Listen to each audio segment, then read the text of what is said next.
Number 9, wide right, CFB. That's college football. We're making it happen. Y'all ready to get some guests? We gonna hop in, get some guests here. Let's see who was first. We'll start with Hunter first. All right, our first co-host is one quarter of the greatest college football podcast of all time. That means this place. He's the pride of the Texas State Bobcats, and he's also my favorite football player of all time. Please welcome to the show, Hunter. What's up, bud? It's throwback weekend in San Marcos because the Southwest Texas Bobcats are going to beat the Troy State Trojans. I have no idea what they were before that. And we're going to make ourselves bowl eligible this weekend. Nice. I hope so, because I don't know that I can handle it if y'all don't. All right, our next co-host says the West Coast is the best coast. He's so cool that Snap-on named a color after him, and you can't spell Santa Cruz without S and C. Please welcome to the show, Cool Jude Santa Cruz. Hey, what's up, everyone? How y'all doing today? Fight on. All right. Our final panelist, he's the longest standing assistant to the president of the Doug Flutie fan club. He's the beast from the East, and he says, kids, eat your Flutie flakes. Please welcome to the show, Lindsay Coyle. Oh, I totally screwed it up. The dictionary popped up where Lindsay's face should have been. Oh. All right, there you go. Hey, you Good know evening, what? everyone. This is Thanks for joining us. live TV-ish, live-ish. What's going on, Lindsay? Long time no see. It's been days. I was talking about, like 45-ish seconds, but anyways. Man, we have like some really big guests tonight, don't we? Huge. Mega. It's Very epic. powerful. Powerful, yes. Tell everybody you know right now. The beginning of third quarter, we're talking about 9:10-ish area, 9:20. You're going to see something never seen before on a college football broadcast, and I mean, we're talking big time, like really big. So you got to stay tuned, find out so you know. Tell everybody you know. We got to get the numbers up. Numbers got to get up. All right, I got to get to my notes here. I made all these great notes this week, and I come up with this great schedule to get us all along. All right. Unfortunately, we got to get to this point, and I believe a few of us fall into this first category. Winners and losers. Let's get going. We got times a ticking. We got big guests coming on here in just a little bit. All right. Lindsay, give me a big winner from last week. As every college football fan there is for having such a great weekend of ball. A lot of high-quality games were played. It was a ton of entertainment from start to back. So if you're a fan of the game, you won. So what you're saying is you didn't watch any football last weekend. How about that? Somehow I realized that you didn't watch. All right, Jude. I probably shouldn't ask you this, but who's the big winner from last week? Big winner? Utah. Oh, how about the Florida State Seminoles? I'll let someone else say the other big winner. The Florida State Seminoles, as they destroyed the Blue Devils after what was a Duke dominant first half. Florida State came out and I think they scored like 24 unanswered points or something like that, or 34 unanswered points, and they beat Duke. But good for Florida State. Big winner this week. I mean, you got to throw Jordan Travis up as the front runner for the Heisman right now. As much as everybody wants to say it's Michael Penix, Jordan Travis hasn't struggled with anybody yet this season. So, all right, Hunter, who do we have? Big winner. Who is big winner? Big winner. We're going to go with the University of Utah Utes and Kyle Whittingham. Kyle Whittingham has shown that he owns the University of Southern California like he owns a car. He drives them around. He beats it up. He doesn't care. It's all his, and they can't do anything about it. So you're saying Kyle Whittingham drives a Honda Civic? 2002 Honda Civic. Oh, even better. Jude, I believe the University of Southern California is being referred to as a 2002 Honda Civic. Yeah, I'm just glad he didn't say 2005. We can go there. Oh man. All right. Well, this is unfortunate. I'm going to start with Hunter on this one. Hunter, give me a big loser from last week, and it can't be USC. Can't pick USC. We can't go with the obvious one. Well, big loser. I mean, I'm gonna go a little bit out of the way here, and I mean, this team didn't lose. Certainly didn't lose, but they didn't play well. And, you know, I'm going to go – actually, audible on that. I'm going to go with Sam Houston State. They have had about 7 straight close losses, all heartbreaking fashion. Every time they have a chance to win, and they somehow choke it away. I was going to rag on the Big 12 refs, but then again, I am biased, so I won't. Anyway, the Sam Houston State Bearcats have, like I said, just every opportunity to win a game. They have choked it away. They will go 0-12, mark my words. If there's any money left to put on that parlay of 0-12, put it down because you will make some money on it. At this point, they're not winning. Not that we condone, not that we condone betting at all, right? Just we don't. You know, it's reference. All right, we've got 3 people watching right now. Looking good, not good enough. Get on your phone, text some of your friends, let us know. Get them on there. Where's my dad at? My dad should be watching right now, too. Probably asleep. Probably. Well, he was a little bit sick last week. He was sick from hanging out with me too long. All right, Jude, not USC. Who is the big loser from last week?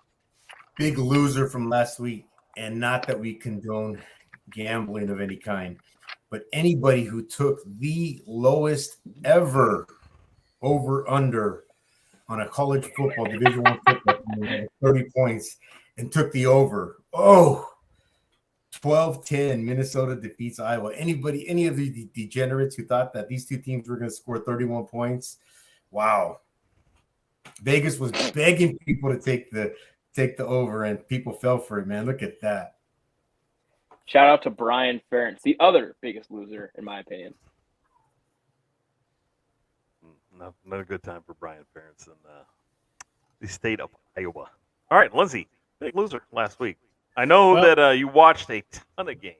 I did. So. And one that I was surprised at, not just the fact that it was a shutout, but also by the point spread on the game, was Army losing to LSU 62-0. It's one thing to get shut out. It's another thing to not even show up. And it looked like LSU was on the field all by themselves. There was no offense. There was no defense from Army. They were just sitting there breathing the air in the field for 60 minutes. Well, the good news is that they didn't lose by 200 points. So that'd be good. There's a silver lining to that loss. I know it doesn't feel like it, but you could have lost by 200. There is a silver lining. All right, my big loser from last week is Quinn Ewers getting knocked out in the game. The team wasn't playing real great, but he was probably playing the best. He gets injured, gets knocked out. We don't know. Is this going to be like a Wally Pipp situation where, he gets replaced by his backup and we don't ever see him again? We'll find out. Backup's going to play this week against BYU. We'll see what happens. All right, just a reminder, 3rd quarter. After halftime, right? Quarter number 2, halftime. Yep. Quarter number 3. Quarter number 3, big guest. Special guest. Huge From guest. via satellite. Via satellite, yes. We will have to bring them in via satellite. That is a thing. So, all right. Y'all ready to rock and roll into the 1st quarter? We're probably going to have to blend in some of the 2nd quarter into the 1st quarter as well. Y'all ready to go? Let's go. Do it. Sweet. Our first quarter, as always, our salute to the service academies and service members, past and present, all at home and around the world. Without you, we couldn't do this podcast or enjoy the freedoms that we do. So thank you to all the service members out there, past and present, all the service academy participants. We thank you as well. Let's get going. Lindsay, tell me about the Merchant Marine Academy. They did what everyone thought they would do, and they handily won against the Geeks at Worcester Polytechnic Institute, beating them like a drum, 40-28. I see nothing but wins for the last two games in the schedule, because next week they're in Springfield, Massachusetts, and then after that, New London, Connecticut to take on Coast Guard. So I don't like to put anything in my pocket right now, but as I said at the beginning of the season, I think that they will go undefeated, although they did take one loss. I can't see them losing the final two games. Yep. That's good. All right. So Worcester Polytechnical. Do you know where this is? In Worcester, Mass? Yes. You ever been there? I have. Is Worcester a place you take the family to go see sights, or is Worcester a place that you don't roll the windows down and you definitely don't cut anybody off? There's nothing. There's no tourist attractions there at all. It's a place you drive through. It's not a destination. What you're saying is fill up the car before you drive through. Don't stop to put gas there. If you're on the Mass Pike, just stay on it. Just stay on it. You get a flat tire to send it home on that pike. Keep certainly, going. right? Yeah. All right. Well, let's talk about that other service academy, and that's the Coast Guard Academy, and they take on a team that, they take on Maritime, right? So I think it's actually called SUNY Maritime, but we'll just go with Maritime. Coast Guard Academy defeated last week Norwich 52-17. Big win by the Coast Guard Academy. They're coming back. They take on Maritime. They should beat Maritime. Now check this out. This game's happening in the Bronx, New York at 2 p.m. Eastern Standard Time. So if you're on that East Coast, 2 p.m. for you. Central Time Zone, you're 1 p.m. Mountain Time, we're at noon. And if you're on Jude Time, it's 11 a.m. But check it out. It'll be – thanks, Hunter. We appreciate that. That's about how good the stream's going right now. It's better a burp than a fart, right? There you go. Yeah. All right. And then so here's the deal. So good and bad news for Jude, right? The good news is the Air Force Academy is ranked number 19. They're playing a pretty decent team. The bad news is we took one of the game for our head-to-head picks. So Jude didn't get to talk about the Air Force Academy right this second. But he the other will bad very news is that soon. Alex Rich is still employed. That's really bad news for Jude. But maybe they'll have Bob Stoops next year or something. Who knows, right? All right. Hunter, tell us about Navy. Is there anything happening with Navy this weekend? The Naval Academy has earned a bye week. I don't know if it's well earned, but they have gotten a bye week. They came out, and I thought that they they held Air Force under 300 yards the first time all year. Air Force been held under 300 yards. Navy just made made some key critical mistakes. 2 interceptions by Tay Lavatai. They're rotating in the quarterback. I thought Navy, I thought that the under would be the case, and it did end up being the case. Navy did hold Air Force down. I thought that they'd be a little more productive. Unfortunately, they weren't. But, Air Force dominated this game. There was at no point in the game, other than maybe the first quarter, did you ever think that Navy was going to win this game. They did end up finding the end zone late in the game just to say, hey, we didn't get blanked.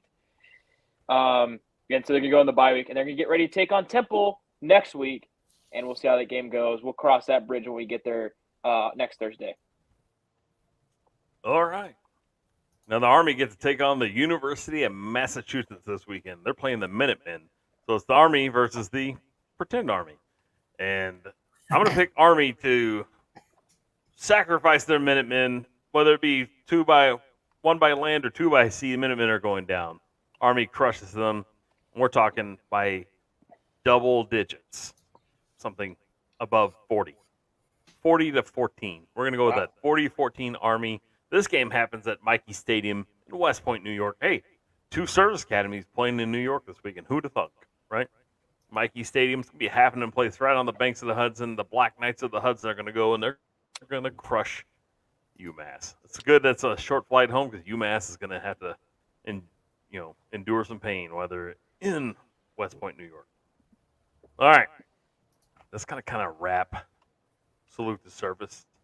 Like I said, when they're off, it's hard to have the full 15 minutes. So, and we're saving Jude's game because Jude's game's got a lot of nuts and bolts to it that we need to talk about, and it deserves the extra time to talk about it. So, what we're gonna do is right now we're gonna bump into the second quarter. Just real quick. The last week's game was a Commander-in-Chief's game, and Air Force defeated a game Navy team 17-6. So that was an important game. That was a pretty fun game to watch as well. Yep. So, fun stuff. All right, let's roll into second quarter here. Let's get into conference breakdowns. And I need to get my notes in front of me too, by the way. And we're going to start with my conference, and that would be the MAC. Some MACtion. Let's talk about the MAC real quick. MAC's only got 2 games on this week. I know, 2 games. It feels like as many people watching this right now. 2 games. We have Western Michigan traveling to Ypsilanti, Michigan to take on the Eastern Michigan, I don't know what they are. Hunter, what is Eagles? Eastern Michigan Eagles at Rynearson Stadium. This game happens on the 4-letter network plus at 12 p.m. I'm going to lean Eastern Michigan. I'm always going to lean the home team on this one. Then we have the Battle of Ohio. Big time matchup here. We have at 2:30 p.m. on CBS Sports Network from Pendon Stadium in Athens, Ohio. We have the other Miami of Ohio, traveling to take on the Bobcat of the University of Ohio. I'm going to go with the Bobcat. Bobcats defense is going to play well. Quarterback's going to play well. At the end of the day, those are our 2 MAC games of the day. All right, our next one we're going to move to Hunter. Enthuse us with some interesting news from that Sun Belt. Now, the only game we can't cover from the Sun Belt is going to be Troy and Texas State because that's in our Big 8 pick'em. All right.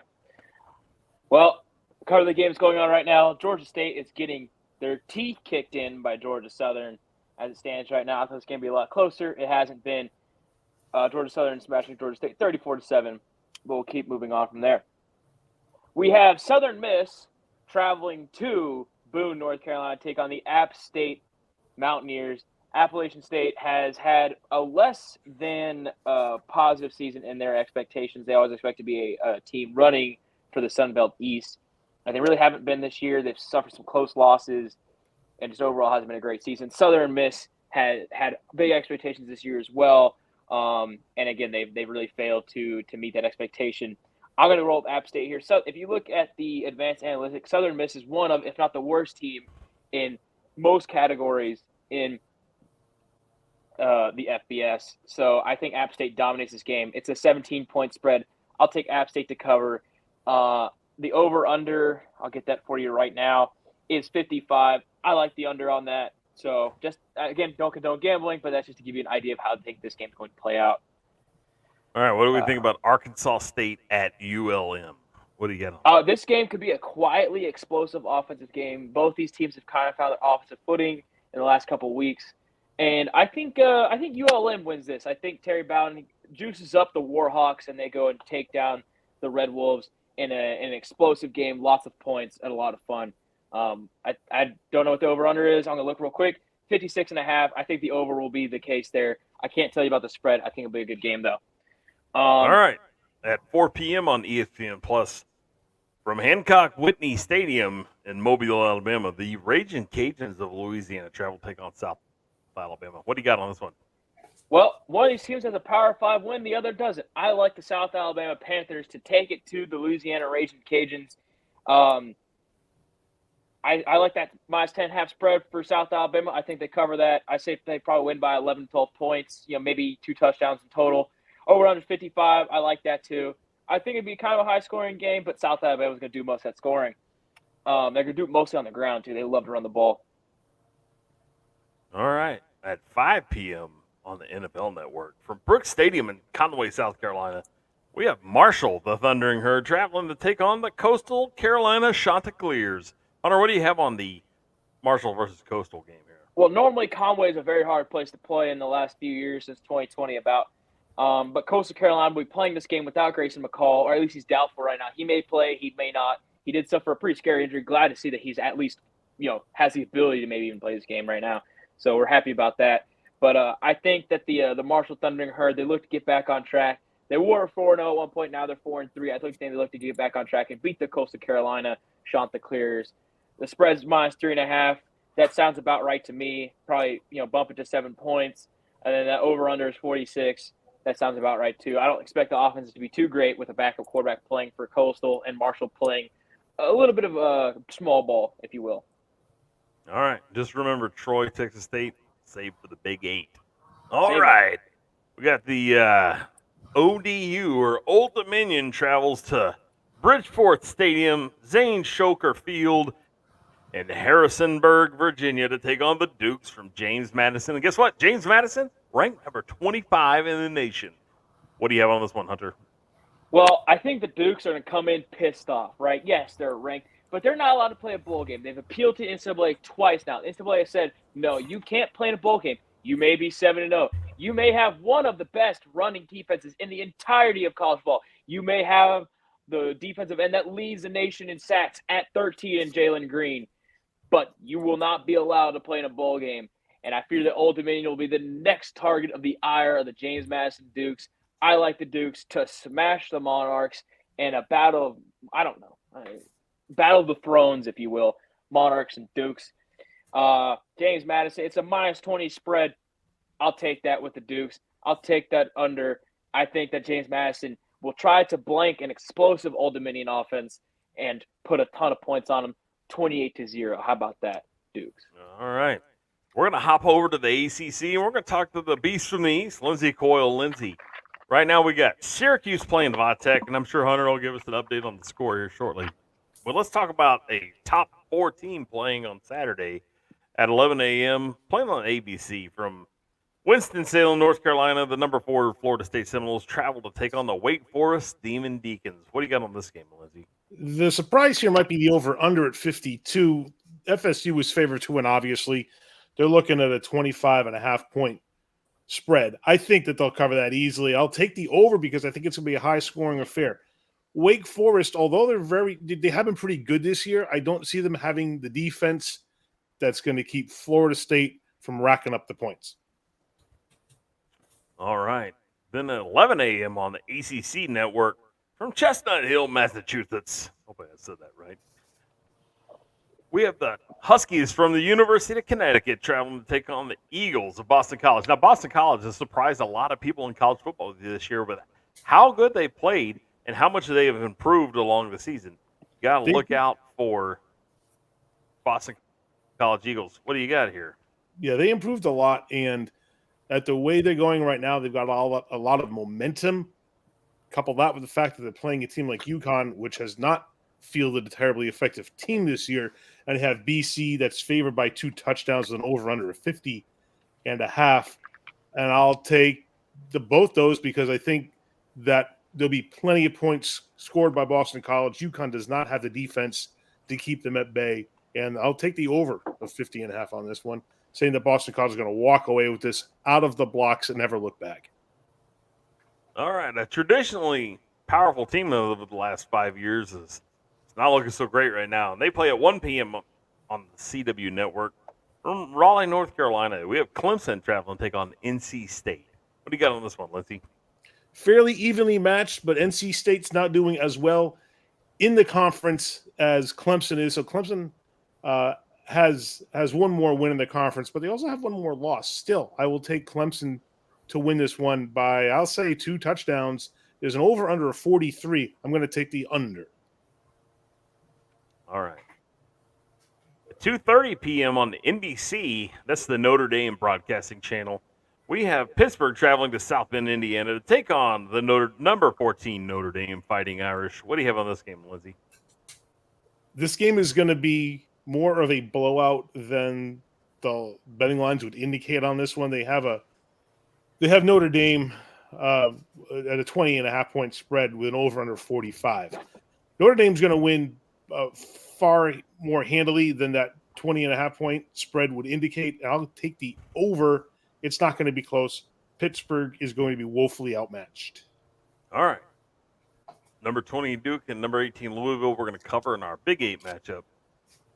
Move down to the road at 2:30, also at 2:30 p.m. on the ACC Network from Hard Rock Stadium in Miami Gardens, Florida. We have the upset-minded Virginia Cavaliers who pulled off their first win last week against the University of North Carolina, travel to take on the Hurricanes from Miami.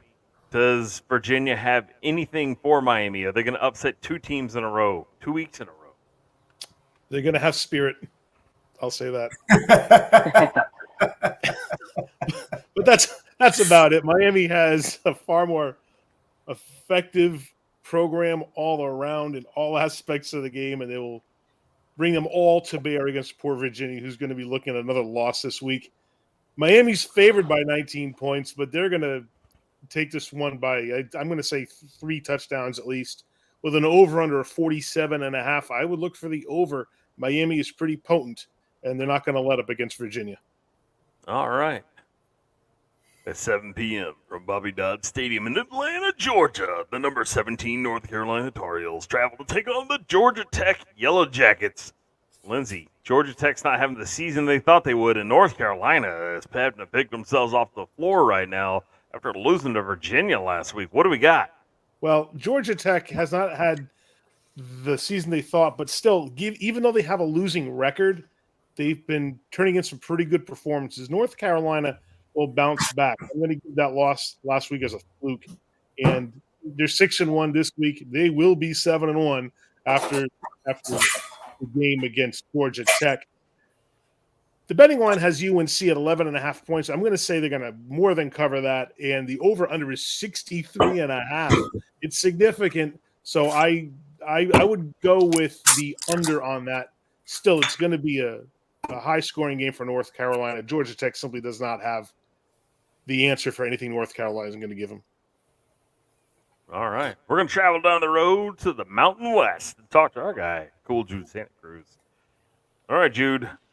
On Saturday, October 28th, the year of our Lord 2023, at 4:30 p.m. on FS2 from Albertson Stadium in Boise, Idaho, the Wyoming Cowboys, Broncos, whatever they are, I can't remember, travel to take on the Boise State Hunter? Broncos. Boise State Broncos.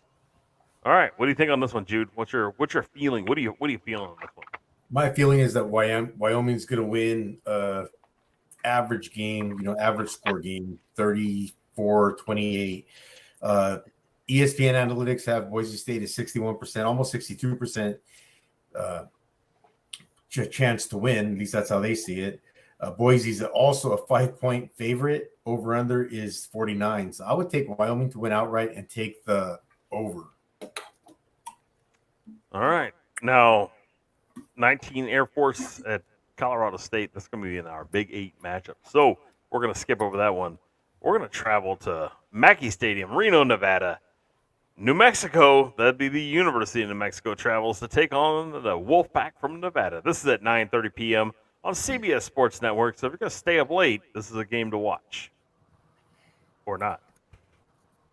And the Wolfpack has been a decent team in recent years, but they're not playing very well this year at all, about 1-6.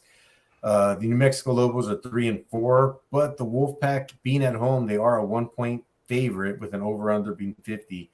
I'm going to go with the underdog on this one, even though the ESPN analytics have the Lobos as a favorite by slim margin, 51.2 to 48.8. But I'm going to lean with the ESPN analytics and against Vegas, and I'm going to take the Lobos to win a tight one, and I'm going to take the under. All right. Also at 9:30 p.m. on FS1, the Running Rebs of UNLV, I guess it'd be the basketball team, the Rebels of UNLV take on the Fresno State Bulldogs. What do we have on this game, Jude? Isn't this one actually Oh, it is. game we're going to discuss? It's the G5 game of the week. We have to skip over this one. My apologies. All right, and our final Mountain West game of the week is San Jose State, the Trojans, Spartans, whatever they are. Spartans. Travel to take on the Warriors of the Rainbow Warriors at 10:59 with no TV coverage from Clarence TC Ching Athletics Complex in Honolulu, Hawaii. We have the San Jose State Spartans taking on Hawaii. Jude, what do you think on this one? Spartans going to run away with this one. Their ESPN Analytics have us as a 72.8% favorite to win this game. I don't see how you can go against that. They're a better team. I think the reason Hawaii's got a little bit of a chance is because it's at home. San Jose State's a 10.5-point dog with an over-under 58.5. Take San Jose State to win outright. They're the favorite. Take them to cover and take the over. All right, Jude. We're on the West Coast still, so let's stay in the Pac-12. How about that? You want to cover some Pac-12 real quick? Yeah. All right. My screen will pop back up. Oregon and Utah made the top 8, so we're going to hop on to number 24 USC. Travels to California Memorial Stadium, Berkeley, California, to take on the Cal Bears. Right, Cal Bears? That's their name? Yeah. Yep. All right. USC rebound, they just beat the life out of Cal. Is that what we're talking about right here this week, Jude? Yeah. We beat the life out of their defense. We're probably going to score 50 points, 55 points, and win the game 55-44 because we can't stop anybody either. Take the over, take USC to not cover, but to take Cal to cover the spread. And take the over 66.5. All right. Number 5, Washington. The Husky travels to the Stanford Stadium at the Smart Kid area in Stanford, California at 6 p.m. on FS1 to take on the Stanford Cardinal, whose mascot is the tree. So does Washington play better this week and beat Stanford handily, or do they play in another tight-knit slugfest? Well, Vegas has them as a 27.5-point favorite, and ESPN Analytics have them at 95.8% to win. I don't know what those if those numbers are right. I would have thought it would have been similar against ASU, but ASU played a really good game last week. So take Washington. 16.5 points is the over-under. Take Washington to cover. Take Washington to take the over as well. All right. Team Prime travels to Los Angeles. They're playing at the Rose Bowl in Pasadena, California. This game happens at 6:30 p.m. on ABC. Does Team Prime have anything for UCLA? Yes, Team Prime has the biggest upset since what we all thought was the biggest upset on week 1. They're only 16.2% according to ESPN. Vegas has them as a 16.5-point dog, and the over-under is 61.5. Absolutely take the over and take Team Prime to cover because they are going to win this game outright and get one step closer to being bowl eligible. All right. At 7 p.m. on the Pac-12 Network, the Cougars from Washington State travel to take on the Sun Devils from Arizona State from Mountain American Stadium in Tempe, Arizona. What do we got on this one, Jude? Washington State, they're on a 3-game losing streak, I believe, but it's the Sun Devils. So take Washington State over under 51, take the under, and take Washington State to cover the 5.5 points. All right. At 9:30 p.m. on the 4-Letter Network from Arizona Stadium in Tucson, Arizona, the number 11 Oregon State Beavers. This is one of your big we eights. can't cover this one. It's in the Big 8. You gotta stay with us in the fourth quarter so you can see what we analyzed in the Big 8. All right. Now that I say that, traveling back up to the Southeastern Conference, Lindsay, let's talk about the 1, 2. I think we can talk about 3 games out of this conference. South Carolina, Texas A&M happens at that Kyle Field in College Station, Texas, at 11 a.m. on ESPN. Lindsay, what do you see in this game? Sorry, which conference are we in again? The Southeastern Conference. That'd be your other conference. Oops. Oops. All right. Yeah, I'm sorry. I thought I clicked on the wrong thing. We had South Carolina to A&M. Yes, sir. I like A&M in this game. They bring far more coming in with them than South Carolina does. And with a significant losing record, South Carolina is not going to compete well against A&M because A&M's offense is far too potent for Carolina's defense. So South Carolina's defense, A&M's going to win by, I'll say, at least 3 touchdowns. With an over under 52, though, I'm going to take I'll take the over for sure. All right. At 2:30 p.m. on the SEC Network from Jordan-Hare Stadium in Auburn, Alabama, the Mississippi State Bulldogs travel to take on the Auburn Tigers. Another Tigers matchup here. Lindsay, do the Bulldogs stand a chance against the Tigers? They actually do stand a chance against the Tigers. And while Auburn is favored to win this one, it's not going to be by much if they do. I think that Mississippi State can certainly cover the spread of 6.5 points. With an over-under 41, I'm going to take the under. All right. At 6:30 p.m. Eastern, 6:30 p.m. Central Time on SEC Network from one of those great named stadiums, from Vaught Hemingway Stadium in Oxford, Mississippi. Vanderbilt, the Commodores, travel to take on the number 12 Ole Miss Rebs. And I know Jude's over here saying, take Ole Miss and a lot of points. Lindsay, what are you thinking on this one? I can't disagree with that. I think that's the smart way to be, because there simply is nothing that Vanderbilt has done to lead us to believe that it would be any other way. Ole Miss is going to walk away with this by at least 24.5 points, which is the spread on this. The over-under being 6. That's what I want to hear. Believe it or not, I'm going to go with the over. All right. Hunter, we're going to the Big 12, son. And Oklahoma, Kansas, we're going to cover that one in our Big 8 matchup. But we got another game happening at 11 a.m. on ESPN2. We have the Houston Cougars traveling to Little Manhattan Stadium at Bill Snyder Family Stadium in Little Manhattan, Kansas. Take on the Kansas State Wildcats. What do you got on this one, bud? Well, the Cougars had a heartbreaking loss in their eyes to the University of Texas. They battled almost all the way back to win that game. And if you ask them, the refs got a bad spot. If you ask me, they just lost the game, should have scored more points. That's how I always feel. Never blame the refs. Anyway, I do that for Texas too.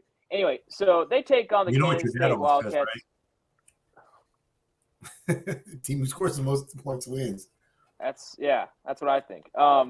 And K-State has had a resurgence with Avery Johnson taking the starting quarterback duties. They do still work in Will Howard. I don't really see any world where Houston wins this game. I think K-State wins. I think they dominate. I'm going to go with that K-State minus 17.5. Why not call it 21 and that over under? I'll take that over. K-State has hit the over, I think, about 5 of their last 7 matchups. And like I said, I really like K-State to win this game by a whole lot of points against the Houston Cougars. All right. Hunter at 11 a.m. on Fox Sports 1. From FBC Mortgage Stadium in Orlando, Florida, we have the West Virginia Mountaineers traveling to take on the UCF Golden Knights. Do the Mountaineers stand a chance in Florida, or are they going to get smashed and sent home packing? Well, UCF fans like to call FBC Mortgage Stadium the bounce house. I think that the Golden Knights bounce back in the bounce house by beating the West Virginia Mountaineers as the climb just doesn't continue. I don't think West Virginia wins this game. They've had a rather a rock slide, if you will, from 4-1 down to 4-3. I think that continues this week. UCF was inches, well, really a shitty play away from upsetting the Oklahoma Sooners last week. So I think UCF goes out and beats the West Virginia Mountaineers. I think that West Virginia covers, don't get me wrong, but I do like the over because any of these teams played very good defense against actually good teams. So I think it's a close game, but I do like the over. All right. At 2:30 p.m. on ABC from DKR Texas Memorial Stadium in beautiful, wonderful, lovely Austin, Texas. We have the BYU Cougars traveling to take on the number 7 Texas Longhorns and their backup quarterback, Malik Murphy. Now, for those of you who don't know, that he's nicknamed Malik the Freak for a reason. Hunter, give us a little quick breakdown. I hate picking Texas games. We all know this. I want Texas to win. We're going to move on. All right. At 2:30 p.m. on the Big 12 Network or ESPN Plus from McLean Stadium in Waco, Texas, Iowa State Cyclones take on the Baylor Bears. Do the Baylor Bears have anything for the Iowa State Cyclones and their freshman quarterback, Rocco Brett? Well, I think that Iowa State has really battled back this season from losing to Ohio. They are now 4-3. I believe they're on a 4-game win streak, if not, or maybe a 3-game win streak. 3-game win streak, I think. And they take on the Baylor Bears. Now, Baylor, the last time Iowa State came to town, did beat the Cyclones. I'm going to go with the upset here. I think the Baylor Bears beat the Cyclones. You know, the Cyclones have been looking ahead. They've been talking about this matchup in Ames with Texas in November. They need to worry about the matchup they have this week in Waco, Texas. I like the Bears to win this game. Baylor gets back on track. Blake Shapen comes and plays like the Blake Shapen we know and love, that wins games with his right arm and his mobility. He is one of the few quarterbacks in the FBS to have over 100 attempts and have thrown no interceptions. I don't think those interceptions against Iowa State. I think the Baylor Bears pull out a big time win that keeps them back on, that gets them back to even as they go hunt for a bowl game appearance and all of that. And Iowa State gets burned for looking too far ahead. All right. At 7 p.m. on ESPN2 from Boone Pickens Stadium in Stillwater, Oklahoma, the Cincinnati Bearcats travel to take on the Oklahoma State Cowboys. Hunter, who do you have in this game? We got to make it quick. We're running out of time. Ollie Gordon's going to be the X factor for the Oklahoma State Cowboys. He's running for about 1 million yards a game right now. Cincinnati can't stop the run at this point, and I think that Ollie Gordon runs for another 200-yard game as the Oklahoma State Cowboys poke a hole in the Cincinnati Bearcats. That's all I got for you. Hey, All guys, it's coming up on halftime. I got to get on the horn and get that link out to one of our guests, so I'm going to dip out for a second. All right. Lindsay's going to bring him on here Right. whenever he comes back. All right. I'll be back. All right. We'll see you in a second, Jude. All right. Big Ten football here at 11 a.m. on the CBS Sports Network. From Beaver Stadium in University of Park, Pennsylvania, we have Indiana traveling to take on number 10 Penn State. Penn State beats Indiana by 1,000 points. It's going to be a murdering here. Go big, go large, go home. At 11 a.m. also on the Big Ten Network, Maryland travels to Chicago to take on Northwestern. Actually, it's in Evanston, Illinois, but we all know that Maryland is going to come up and win this game, but it's going to be a close one. 3-point differential. All right. And at 2:30 p.m. on the Big Ten Network from Huntington Bank Stadium in Minneapolis, Minnesota. Both of these teams played pretty well actually, Michigan State did. Minnesota coming off a huge win versus Iowa. Takes on Michigan State. Minnesota's going to go ahead and keep that boat rowing, like PJ Fleck says. Row the boat, row the boat. Michigan State keeps it close, but it's going to be 21-10. At 2:30 p.m. on Fox Sports 1 from Memorial Stadium in Lincoln, Nebraska, or as we call it, DKR North. The Purdue Boilermakers travel to take on the Nebraska Cornhuskers. Purdue's not a very good team. They're going to get smashed in this game. This can be Nebraska's like coming out party, right? They're going to come out and they're going to kick Purdue all over the field. This is not going to be close. If you think you're going to see a close game or Purdue's going to put up a fight, no, sir. None whatsoever. So look for a just throttling by Nebraska on Purdue.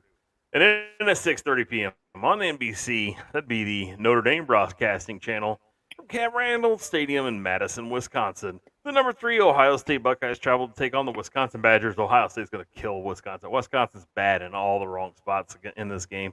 They're going to have a really hard time. Trayvon Henderson's going to be back this week for Ohio State. Not only is Ohio State going to run all over the field, they're also going to smash Wisconsin through the air. So, Ohio State big. All right, that's going to wrap up our head. Hey, this is the first time we got our conference breakdowns, or what we call our rapid fire, done by almost the end of the second quarter. And I'm going to have to dip out for a second. I'm sorry, guys. Hunter and Lindsay are going to take over. They have some halftime responsibilities they're going to cover for the Heisman Trophy. So, I'm going to leave them to it. I will be back shortly. I got to go do something. You guys got it? We got it. Take over. All right, we'll be back. All right. Are we doing Heisman Watch? Is that up to us? Yeah, I think so. I think we're going to have to do a Heisman Watch, and then we can cover some FCS or whatever you want to do after that. Yeah, let's do the Heisman Watch first. And there has been a lot of discussion this past week after some individual performances about shaking up what people were thinking would be their top 5. Has your opinion changed at all given last week's performances? And who do you have now in your top 5? I think that it has for me. I like Jordan Travis at number 1 in the Heisman.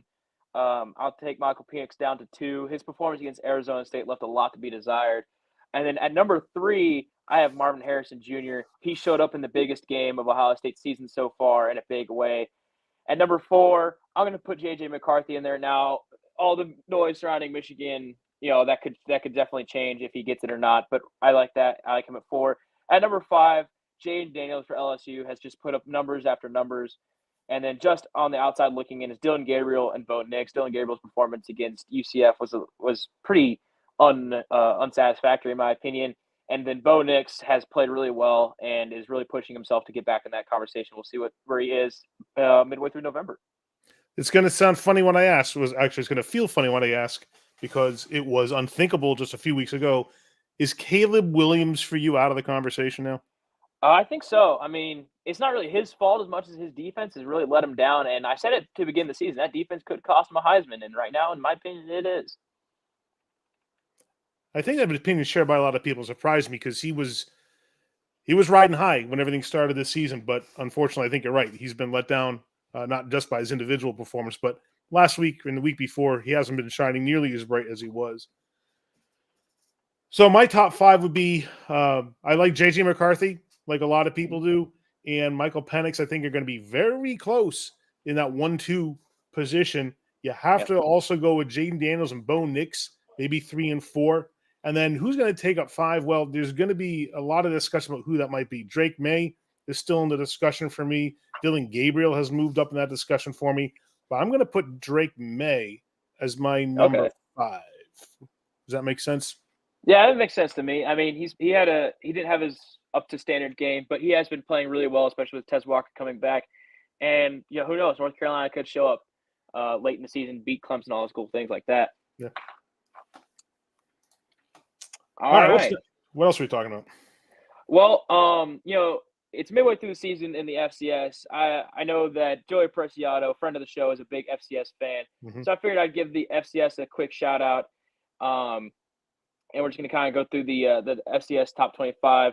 Obviously, South Dakota State leads the country right now in the FCS. They're they could probably beat most teams in the FBS, really. Following them, I'm sorry, I got to get it up here. I did not come prepared. I was not prepared to fill time. I didn't know that they'd be stepping off. Montana State, they've been playing really well. They look like Washington in their uniforms, but they play like old school Alabama. They run the ball a lot. Number 3 is Furman. Most of these teams are big run-heavy teams, spread option style, really. Number 4 is South Dakota. They upset North Dakota State a couple weeks ago, beat them pretty soundly in the Fargo Dome. 5 is Delaware, a team looking to move up to the FBS. 6 is Sac State, an exciting brand of football there. A lot of running football. 7 is Montana, another team that runs the ball a lot. And 8's UIW. They're a pass-first team, and they've been playing pretty exciting football and pretty suffocating defense. Number 9 is Idaho, a team with an FBS win against Nevada this season. And then number 10 is Western Carolina. I'll round that out there. I don't want to go and bore too many people with the FCS ranks. But Western Carolina did suffer a loss last week, and we'll see how they go on for the rest of the season. That sounds good. And we haven't really gone through the top 25 in general yet tonight, did we? Were we saving that for later? Well, we have our Big 8 matchup. That's right. Okay. That I think we're waiting for our special guest to come on and to lead us with. So I think we'll save that for then, and then I think after our guests come go, that Dan and Jude will be back on to put their picks in as well. I don't know. Is there any big games in your opinion that we haven't talked about and that we don't have in the Big 8, or just really anything in general that you think is going on in the college football landscape that deserves to be talked about? I was very interested to get to the Big 8 that we're going to be talking about later, because there are some very interesting games on the docket for this coming week, and I'm dying to talk about. So I didn't want to talk about it too much before we can get a chance to tackle with the rest of the crew. But I think that there's going to be a lot to look forward to. I was very intrigued after last week, and a pretty good spate of good games there. I'm very interested to see how a lot of those teams that did well last week can translate into their performances this week, and that's why I'm eager to talk about the 8 teams when we get to them. But I think that it'll be a good weekend coming up. There's a lot of close matches that are going to be fun to see how they actually play out. I'm a big fan of close games anyway. I'm not a big fan of blowouts because they tend to bore me after a while. I'm really interested in seeing how the closer match teams, especially interconference teams, match up against each other, because there's some pretty good interconference matchups with between teams that are either winless in their conferences or are going to have some really close games. So I'm looking forward to that too. Yeah, I mean, like I said, I love close games as long as Texas isn't in one and they're winning. Well, I guess I'll preview the Big 8 matchup along with the G5 game of the week. I'm not going to offer any sort of picks on them right now. Obviously, the first game that we cover will be number 8 Oregon traveling to number 13 Utah. The second game will be number 23 Duke Blue Devils traveling to Louisville, Kentucky to take on the Louisville Cardinals. Number 3 will be the number 1 Georgia Bulldogs traveling to take on the Florida Gators. They're not really traveling. They're traveling, but so is Florida. They're going to be playing in the Jaguar Stadium. And the world's largest outdoor cocktail party. Should be a lot of fun. Classic SEC matchup there. Number 4 is the Oklahoma Sooners traveling to take on the Kansas Jayhawks. We'll see how that one goes. Number 5 is the Oregon State Beavers taking on the Arizona Wildcats. Another game that I think could have upset probabilities. But some people might pick us as just straight up beat down for the Beavers. We'll see. Number 6, and a game near and dear to my heart, the Troy Trojans travel to San Marcos, Texas to take on the Texas State, or at least for this week, the Southwest Texas Bobcats, and what should be an exciting matchup, and I'll cover that one in my own opinions later. Number 7 game will be the number 19 Air Force Falcons taking on the Colorado State Rams in Fort Collins, Colorado. A game that could be exciting, could not be. We'll let our 2 guest panelists give us their breakdown on that one for sure. Number 8 will be the Tennessee Volunteers taking on the Kentucky Wildcats, and in Kentucky, wherever that is, I think it's Lexington, will be an exciting game. And then obviously the G5 game, as previously discussed, will be the UNLV Rebels taking on the Fresno State Bulldogs. Like I said, just something for the crowd there to look ahead. I know we're filling time. We lost the 2 best personalities, and right now it's just Lindsay and I kind of talking back and forth about the greater college football landscape other than what we usually do. But we're about to gain 2 personalities because this week we have some very special guests. One you haven't seen, well, neither I don't think has been seen in quite a long time. And one, some people even left for dead. Let's first bring on from the beautiful west coast of California. He's got this wonderful sun-kissed hair and skin. Welcome, if you would, Hulk Hogan, ladies and gentlemen. It's Hulk Hogan, everybody. What's up, brother? Let me tell you something, gentlemen. This is going to be an epic college football stream when you get my picks for the top 8. Good to see you, Hulk. I'm glad you could join us. Thank you. Good to have you, Hulkster. It's good to have you. Great. Joining Hulk Hogan, a rival from a long time ago that you haven't seen hide or hair of, but he's back. And some would say better than ever. Please welcome to the stage Macho Man Randy Savage. Oh, yeah. So we got this.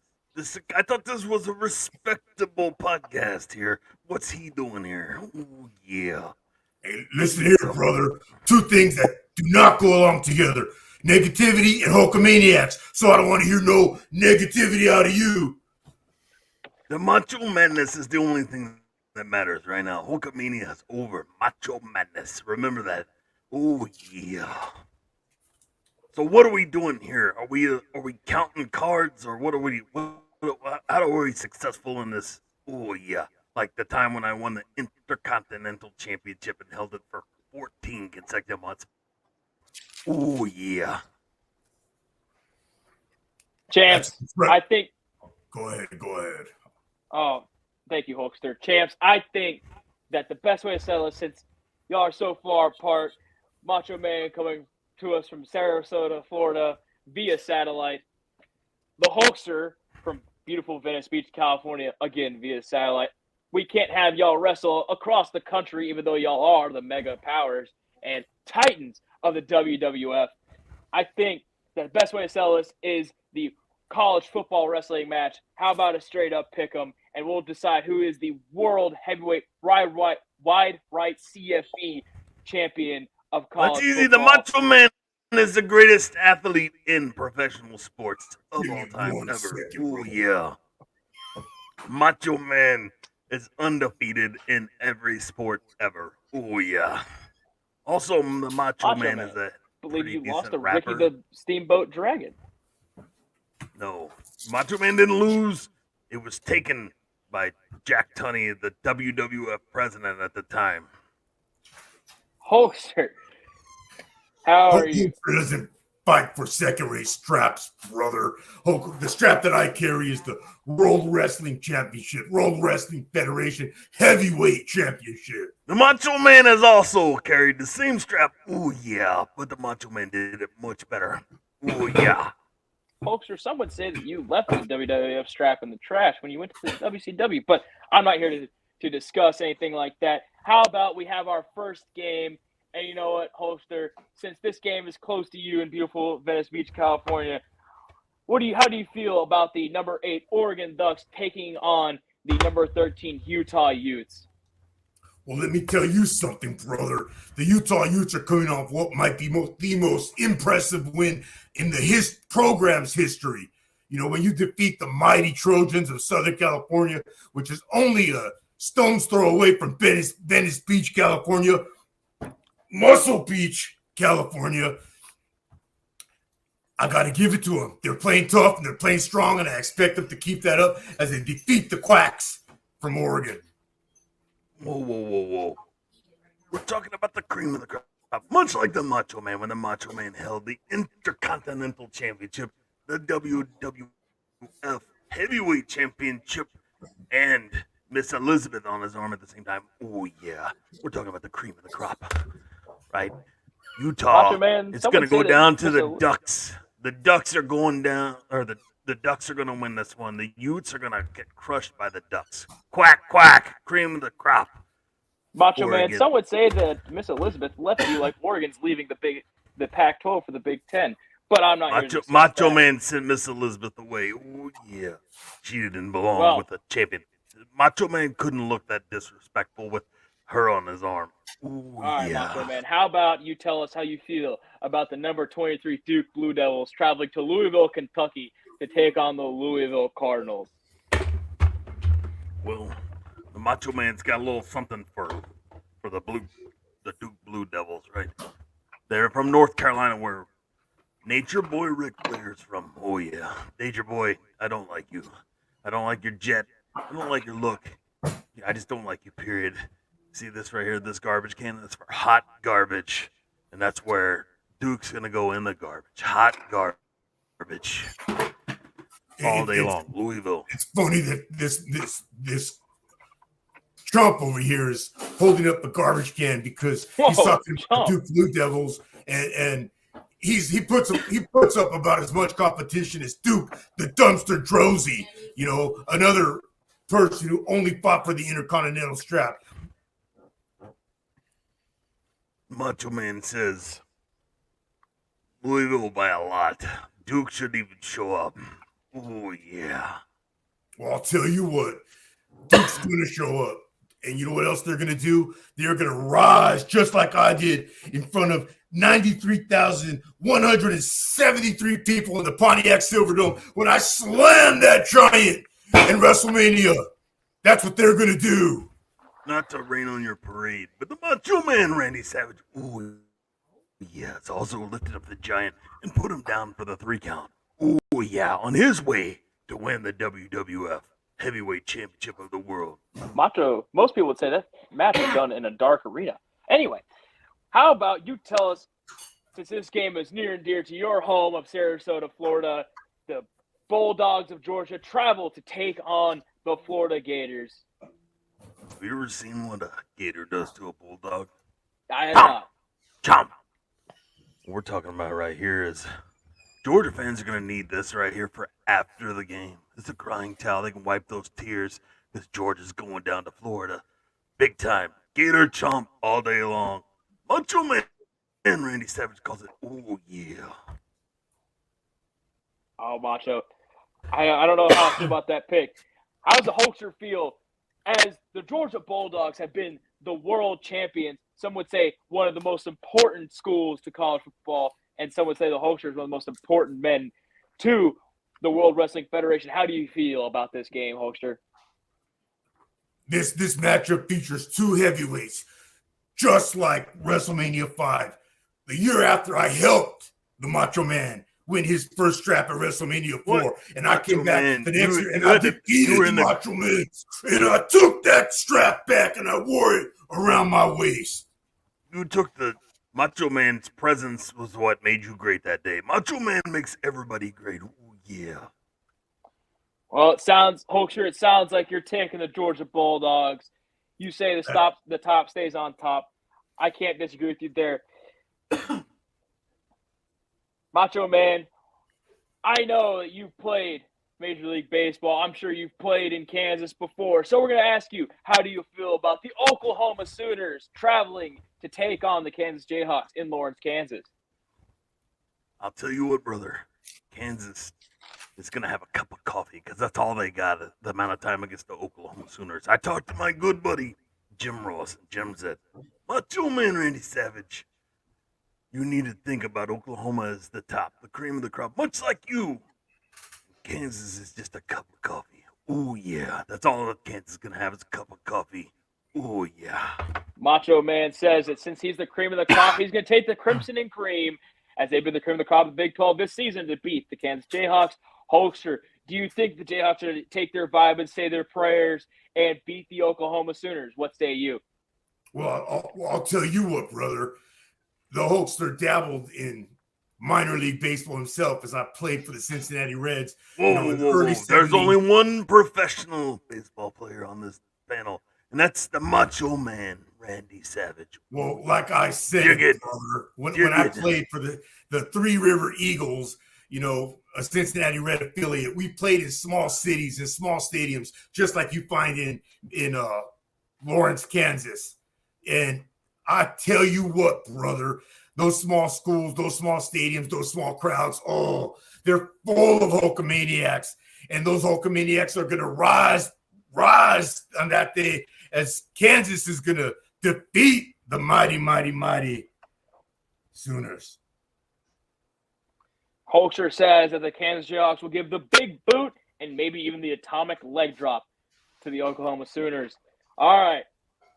Well, since we're going to go back to the West Coast, Hulkster, how about you tell me, how do you feel about the Oregon State Beavers taking on the Arizona Wildcats? I'll tell you what, again, that's going to be a fantastic ball game because just like, just like WrestleMania 3, when I slammed that giant that I mentioned earlier,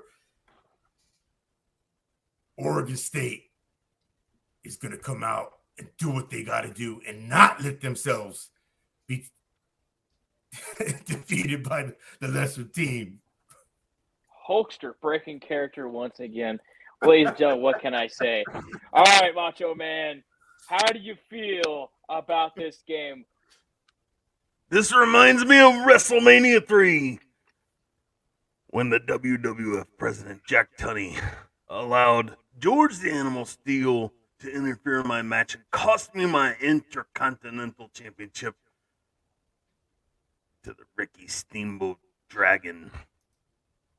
Macho Man, What I'm saying is Arizona is going to go in there and they're going to beat Oregon State. Ooh, yeah, the Wildcats. Ooh, yeah, Macho Man is like a wildcat. Ooh, yeah. Dig it. Well, Macho Man says that much like Ricky the Dragon Steamboat upset him at WrestleMania 3. Only because he had help, brother. Only. That the Arizona Macho Man was Wildcats will undefeated. upset the Oregon. 14 Well, Macho months. Man, I can't. George the Animal Steel didn't make you get an elbow to the chest from the top rope, but again, that's not my place. I'm the He college football interfered. expert. He interfered. Macho Man is too disciplined to allow something like that to happen. All Ooh, right, Macho yeah. Man, how about, since you have known what it takes to rise to the occasion and take that brass ring, do you believe that as the Troy Trojans, who lead the Sun Belt West, travel to San Marcos, Texas, that the Texas State, or for this week, the Southwest Texas Bobcats, play hosted, that both teams are 5-2, both teams fighting to secure bowl eligibility in October, both teams fighting for the Sun Belt West control? Who do you think wins this game? The Troy Trojans or the Southwest Texas Bobcats? Let me know what you think, Macho Man. Oh yeah, so the Bobcats are gonna come out and they're gonna break these Trojans like nothing. Oh yeah, TCB taking care of business just like the Macho Man did in WrestleMania 4 when he won the heavyweight championship of the world by pinning none other than Andre the Giant along the way. The Texas State Bobcats are gonna pin the Troy Trojans. They're gonna bust the Trojan Bobcats. Texas State wins by a lot to not a lot. Ooh, I'll tell yeah, you dig what, it. Macho Man headlined one WrestleMania that he was in the ring with Hulk Hogan with. Just one. Hulk Hogan headlined 9. I count them 9 WrestleManias. And when Hulk Hogan references the Troy Trojans, I'll tell you what, brother, just the fact that they share a name with that great team from the Coliseum in downtown Los Angeles tells you that they're going to come out on top this weekend. I've been to the Coliseum in California and they renamed it Macho Madness. I headlined that Coliseum in California. I debuted my rap album in that stadium. Oh yeah, be a man, right? Yeah. Number 1, Eminem, Vanilla Ice. Watch out, Macho Man Randy Savage is here for rap. Oh yeah. Ladies and gentlemen, I want to remind you that rap album sold less than 1,000 copies. Anyway. It's number 1. Oh yeah. Hulkster, you are Mr. America. You fight for what's right. You fight for your life. Do you think that one of America's representatives, a team that fights for America, the Air Force Falcons, beat the Colorado State Rams in Fort Collins, Colorado this weekend? Well, I'll tell you what, brother. I am a real American. Fight for what's right for every man. That's right. They are a part of the Commander-in-Chief trophy, and they won a game already in the Commander-in-Chief trophy tournament, and they will rise, and they will fly. And Macho Man, I don't want to hear no negativity out of you when you're talking about a service academy. Oh, Macho Man loves America, too. Just remember that. Oh, yeah. Macho Man flies high like the Air Force does. Oh, yeah. Remember that. Macho Man was the original high flyer in the WWF. I'm the greatest professional wrestler of all time. Oh, yeah. Check me out. I fly like Air Force does over Colorado State. Oh, yeah. Dig it. Pat CV. Thank you, Macho Man. Thank you, Hulkster. Real quick, I want to address the crowd because I'm getting information from this side here. I want to tell you, Pat CV, these are not characters. This is Hulk Hogan. This is Macho Man Randy Savage. I can't play John Cena because I'm not John Cena. These are the real mega powers right before you, and I can't lie. The Macho Man Randy Savage, the Macho Madness. Oh, yeah.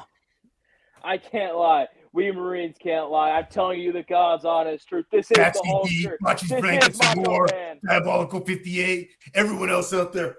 I hear you all calling Hogan. I hear you all wanted to see these 24-inch pythons drop a hammer as I big foot to the face, leg drop to the These chest. are 24-inch pythons, but they're not chopped liver either, brother.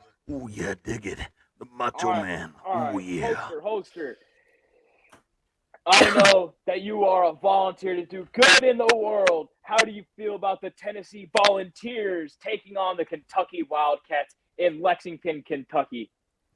Well, tell you what, brother. Here's something that Macho Man should know about. You know, what do they make it? What's famous? What is Tennessee famous for? Whiskey. And I know Macho Man's been a little bit whiskeyed up in some of his matches. But I'll absolutely take the Tennessee Volunteers because they are going to volunteer to whoop them Wildcats' butts. Macho Man was only liquored up watching Hulk Hogan matches. It's the only way you could get through watching such a despectful... Watch yourself, brother. I don't want to hear that negativity. I don't want to hear these. I don't want to hear about this. Macho Man's matches are like watching God speak to his children. Hulk Hogan's matches are like watching rats in a dumpster. Oh, yeah. And I'll tell you one thing, brother. I fear no man, I fear no beast, and I fear no evil. And I do not fear what you have to say to me tonight. But the Hulkster does fear my good buddy Rick, my good buddy Rick Rude talked to me, and he said every woman from Tennessee is a sweat hog.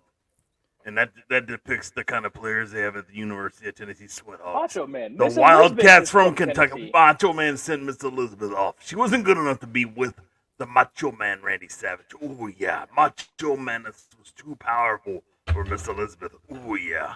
Much like Kentucky Wildcats are going to be too powerful for Tennessee. Oh, yeah. Look for Kentucky to win. Oh, yeah. Dig it.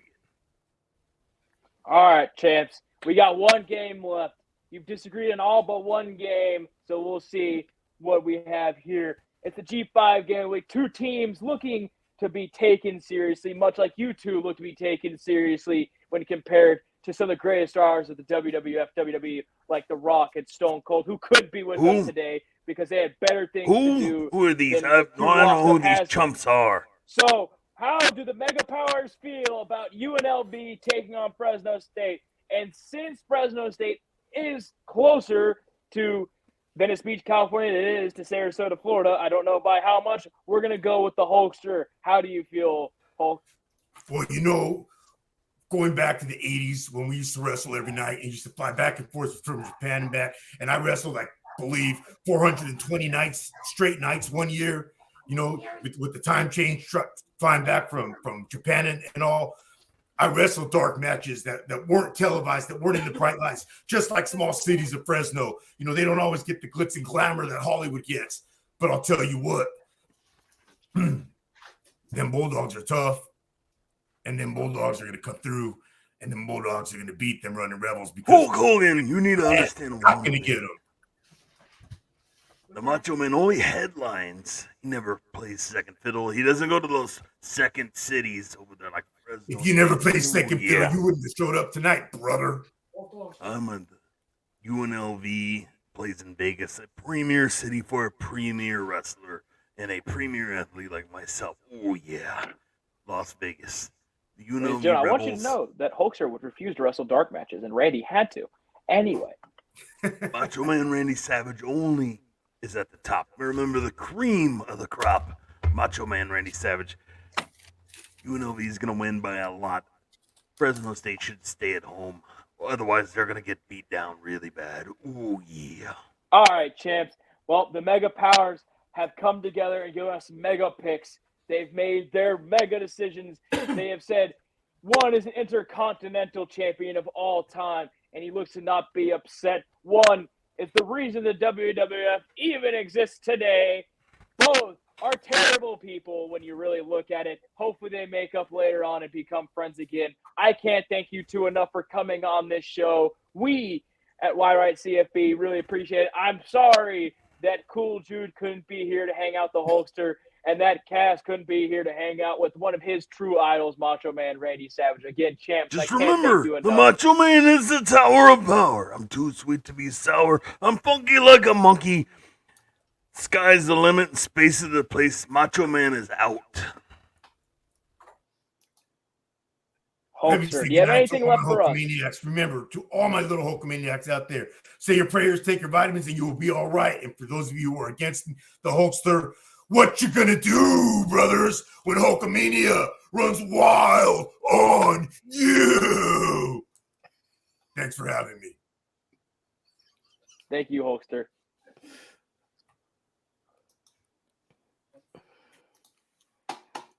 That was a rare Oh. treat. That was a real treat, Lindsay. I can't say how excited I am.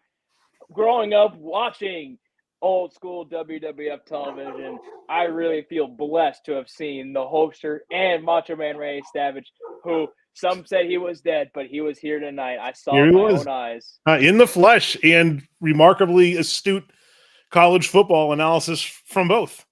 Oh, very much so. I mean, I'm Yeah. very surprised. I would figure that they'd be much more focused on defending their world titles against the likes of Andre the Giant and King Kong Bundy, and even one of my favorite wrestlers, Sergeant Slaughter. Anyway, You're going back a ways. How did you watch a lot of that era of wrestling when you were I young? did. I Did did. I- Oh, did I miss yeah, something? You just No. missed Macho Man Randy Savage. What are you talking about? Was he here? Yeah, he was our He special, was. one of our special guests. Are you kidding me? I missed No. our special guest. Yeah, Yeah. Oh my goodness. and we had another special guest too. Who was The- that? The one and only Hulk Hogan. Oh, did we get autographs or anything? Did we get an autographed football or anything? I don't think. I think that completely slipped our We were minds. so- we we were were so so Guys, in awe. y'all were heavy napping on the analysis job on football. this one. I mean, like I'm it's sorry, Hulk we were in Hogan. awe. We were in awe. He's the Like, we face of couldn't help. wrestling for the last 40 years. Y'all didn't get an autograph?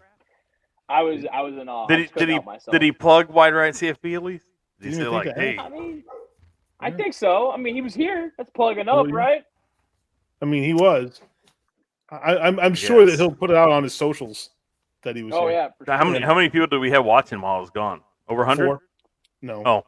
Of course. You know. Who do we have next week? Do we have another astute guest next week or I don't know. That's up can to we you, top- the show can we runner. top Macho? Are you serious? We really had Macho Man Randy Savage Yeah. and We had the Hulk Mega Hogan on? Powers. No, Miss Mhm. Elizabeth, but we did have the Mega Powers. man, I should have showed up. I know we did get requests for John Cena. No, I don't. We I don't mean- have that kind of money unless Look, John Hunter Cena's wants right to here. have You like just some can't kind see him. of illness that where we can have make You wish. just can't see him. John Cena's right here. You just can't see him. I'm looking right at him. Oh man, where's Jude at? What happened to Jude? I think he's in the bathroom. Oh okay. Yeah. They had to take Yeah. a potty break. Well, I think he took a phone call and then had to use the restroom. So, he'll be back in a few minutes, I think. But I think we got great analysis out of him, Dad. You really missed it. I mean, it was great stuff. But I didn't you really know- pick them for college football people, but no, I hey, mean, I didn't. Well, you know what? I think they travel so much. You got to do something to pass the time while you're sitting there listening to the radio, probably. well, that makes perfect sense, I guess. So if they have to remake a career, I think we know that there's a pretty good future for them in college football analysis. Nice. Yeah. And Hey, they're always let me welcome. text on the Jude YYCFP. and make sure he's all right. Hold on a second. Yeah. But no, Lindsay, to answer your earlier question, growing up, I was really big into WWE, and then Oh, there he is. late night they'd have AWA reruns on and old WWF stuff, and so this guy right here would treat me to it, and we'd sit there and watch old school wrestling together, and it was a good time as a kid, and Very nice. good stuff Hey, like Jude. that. Did you know that we had Macho Man Randy Savage and Hulk Hogan on? Serious? That's what they're Yeah. telling me. Are you kidding me? We finally got our guests and I missed it. It was a strange coincidence that both of you guys ducked out at the time they came on. Yeah. See, that's what happens when I eat McDonald's. What do you guys get when you go to McDonald's? I get the same McGangbang. thing- I get the same thing every single I get time. 2 McDoubles and a McChicken in the middle. I get the same thing every time I go to McDonald's. Pancakes. Diarrhea. Damn it! I can't believe I missed it. You All got- right. Man. All right. So well, did they do a good? But they said they did a good job though. They actually picked well. They picked better than they us, did a I great think. job, They pick teams. Oh yeah, Oh, I would I have mean, loved to see that. Did I they hate really to pick- even bring this up, but I know it's the elephant in the room. You guys better look out. They did so good they could displace any of us. Oh yeah, they could. Yeah, I mean they were. Do they have the time? Do you think we can get them on another week? Maybe. Did you ask? They had such a great time. It would be shocking if they said no to a future invite. I mean, they were so excited to be here. Yeah. I don't know if we could have them both on at the same time again. There's too much power in the room. Very almost mega power. I'm just disappointed we didn't get any autographs or we didn't get a signed football or anything. Maybe We'll next work time, on right? Maybe we'll next send time. them an email. All right. So where are we at? I guess we're in the We're in the We're in the top fourth. 8 here. we're in the fourth quarter right now, huh? Yeah. Let's get over to the fourth quarter. Keep this show on the road here. Keep everything official. We're going to the fourth quarter here, and we got our top 8. All right. Who do we have at number 8? We got number 21 travels to Lexington, Kentucky to take on the Kentucky Wildcats. Let's start with Hunter. Hunter, what do you think about this matchup here? I think Kentucky really struggled with the run game from Georgia. I think Tennessee exploits that weakness, and they go ahead and run wild over Kentucky. I like Tennessee to win and to win by a touchdown. All right. Lindsay, what's your thoughts on Tennessee and Kentucky? I think it's going to be a closer game than we might think. The Wildcats are going to give Tennessee a run for the money. They have identical records, both in and out of conference, and the spread of this one is so small, 3.5 points. I will go ahead and say that Kentucky will upset Tennessee and come away with the win. The over-under is 51. Look for a high-scoring game. I'll go with the over. All right, Jude, what's your thoughts on this game? I think it's going to be what the records say it is, man. Two good SEC teams that just got caught up in some good SEC action, and they're going to give us a great game. I'm going to take Tennessee to win the game outright. And what's the spread? Did someone say the spread yet? 3.5. Oh, yeah. Tennessee will cover that. Take Tennessee's 70% favorite to win the game. But I think I'm going to go with the home team. I'm going to pick the Wildcats here. I'm going to say not only does the Wildcats win, but they take the over. Yeah, definitely. All right, that brings us to our next game. Jude, here we go. This is one of your salute service team here. The number 19 Air Force Academy Flying Falcons travel to Colorado State to take on the Rams. What do you think about this one? Oh man, Air Force is going to go not a far flight. I don't even know if they're flying or driving, because the Colorado Springs is not that far from where's Colorado State? Fort Collins. Fort Collins. Yeah, so it's just a little bit of ways, but Air Force is going to go in. They're going to dominate. They're 7-0. Expect them to go 8-0. Hats off to them. Salute to them, because they are probably going to go undefeated. They're probably going to finish the season in the top 15, maybe top 12, and it's just a year too soon. If that would have been next year, they could have been in the college football playoff. But we'll see what happens. But take Air Force, take them to cover. They look good. They won the first Commander-in-Chief's Trophy contest last week, 87-9, like I mentioned earlier, and they'll keep playing well. All right, Hunter, what do you think about Air Force traveling to Colorado State? I mean, it's Colorado State's offense has got to show out. Where Air Force is weakest through the pass game, where Colorado State's strongest through the pass game. So, I mean, I think it's just be the run versus the pass, who comes out on top. I mean, I think Air Force wins it. I don't see really any world where they don't. I like them to cover that spread and to keep on grooving.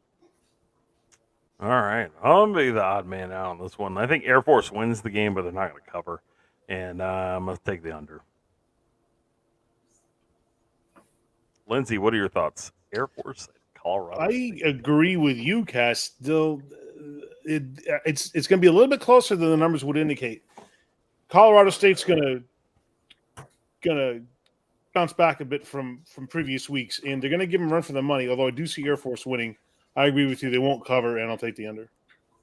All right, Hunter, we're going to go bowling down, or is Texas State going to go bowling this week? Are we going bowling? Texas State. Cats. All right, the Troy Trojans travel to take on the Texas State Bobcats. Now, Troy's favored by only 6.5 points. They are a 67% chance of winning, and the total over-under on this one's 53 points. Hunter, what do you think happens in this game? I'm about to make an ass of myself here, but wrong team favored. ESPN's wrong. Vegas is wrong. Everyone in Alabama is wrong. The Texas State Bobcats are here. They are wearing the Southwest Texas uniforms. The last time we wore them, we won a Division II national championship under the late, great Jim Wacker. We play at Jim Wacker Field in Bobcat Stadium. The Troy Trojans, much like it's been raining in San Marcos, Texas, will cry their way home as the Texas State Bobcats not only beat the Trojans, put a hole in the Trojans, break the Trojans, whatever innuendo you want to use, the Texas State Bobcats are going to beat them, win bowl eligibility, and secure control of the Sun Belt West. Eat 'em up, Cats. All right, Lindsay, you're more the analytical type here. I want to get your opinion on this game. Troy at Texas State, what do you think? I will agree with Hunter, although less enthusiastically.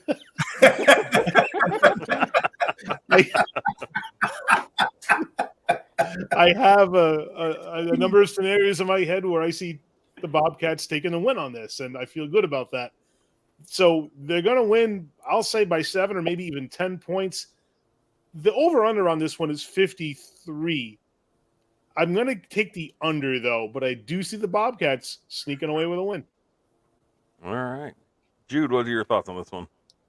Man, keep it simple, stupid. Eat 'em up, cats. All right. So Texas State is a 6.5-point underdog with a 53 total points. I think we see a resurgence in Texas State's passing game. I'd say Texas State gets the overall win, but they're not going to beat the spread. They're not going to cover. So I take the under. No. So Texas State with the W, but take the under. And I think Texas State is probably going to have more points than Troy, but, obviously because they win. That's not bad. I think it's going to be I think it's going to be a higher disparity. So Texas State's going to show up this week. It's going to be a dominant win. And this game's in the middle of the day, too. Isn't it like 2:30, Hunter? 2:30. Yep. I think this bodes well for Texas State. All right. We're going to travel out west to Arizona. The number 11 Oregon State Beavers travel to take on the Arizona Wildcats. What do we have on this one? Let's start with Hunter. Hunter, you seem like you're pretty knowledgeable on this one.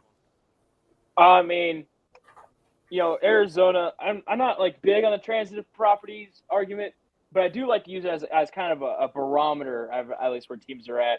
Arizona beat down a Washington State team that did beat Oregon State, and I'm not saying that they're going to beat down Oregon State for that matter, but I do like them to win this game. They're on a roll right now. They're fighting for ball eligibility. They're fighting to really make that market jump before they head to the Big 12 next year, as Oregon State looks to find a conference at all. I like Arizona in this game. I like Coach Jed Fish. I think the Wildcats win this game and beat the Oregon State Beavers by 7 points. I don't have the over-under in front of me, but I'd say probably the over is your best bet because it's the Pac-12. It's a 3-point. Oregon's favored by 3 points, and it's 56.5 total points. I like Arizona State to win outright, and I like the over. All right. What do you think on this one, Lindsay?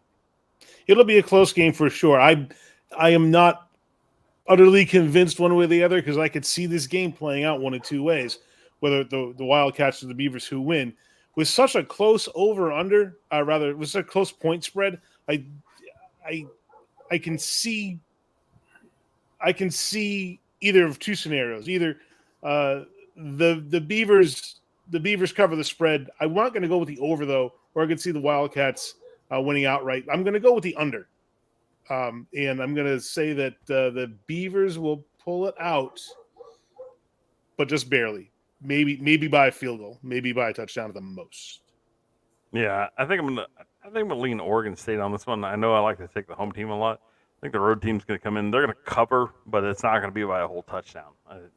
It'll be like by 5 or 6, something like that.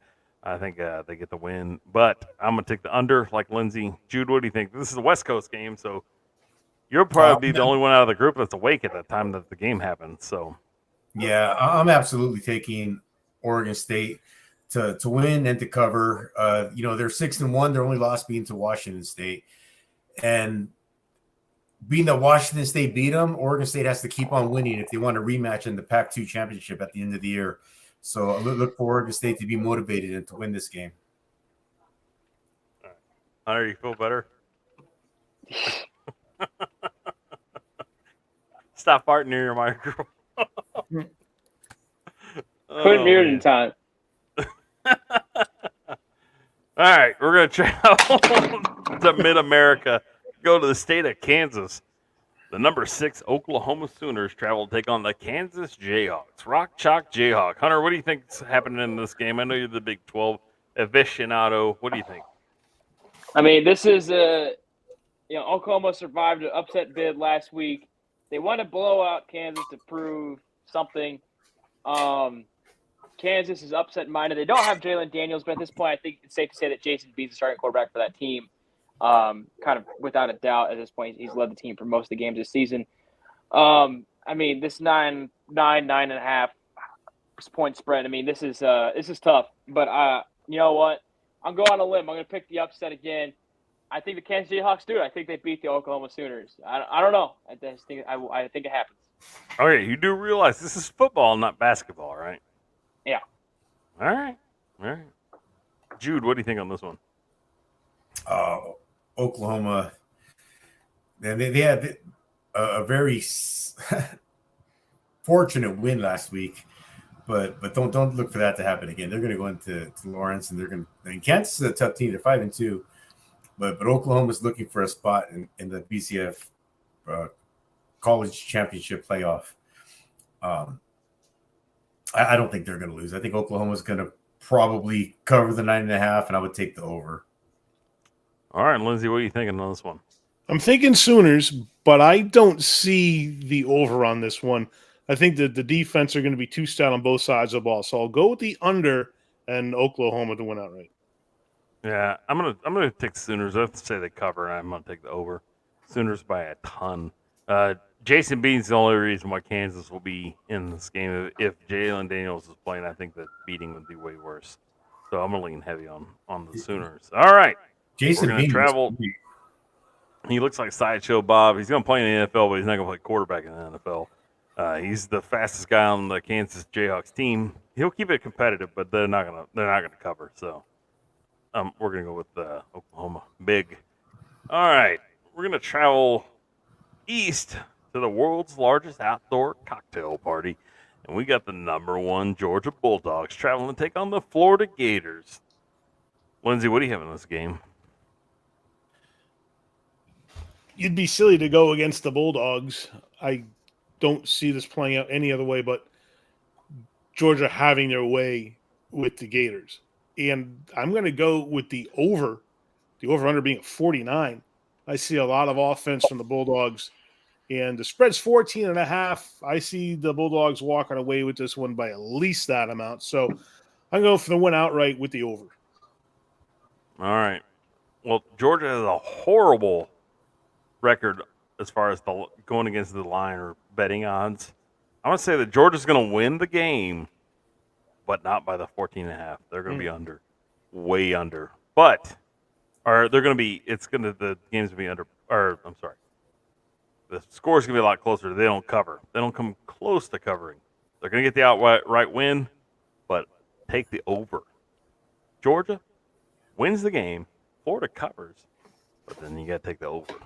All right, Hunter, what do you think? You know, I'm a closet dog fan because I almost went to the University of Georgia, and I'm going to go with the dogs here. They're going to crush Florida. I mean, you know, yeah, they haven't been done well against the spread this year, but I think they cover here. I think they beat Florida 45-10. I mean, it's a beatdown. All right, Jude, what you got? Dogs versus Gators. I'll tell you right now, 35-14 Georgia. They don't cover by half a point, and they don't hit the over or the under. They hit it dead on. Nice. They're gonna have another tie in their spread column. All right, we're traveling up. This is game number 2. We're flying through this, guys. Game number 2 of the week. Number 20 Duke Blue Devils travel to Louisville, Kentucky to take on the number 18 Louisville Cardinals. This could be a really, really good game, or this could be a really, really bad game.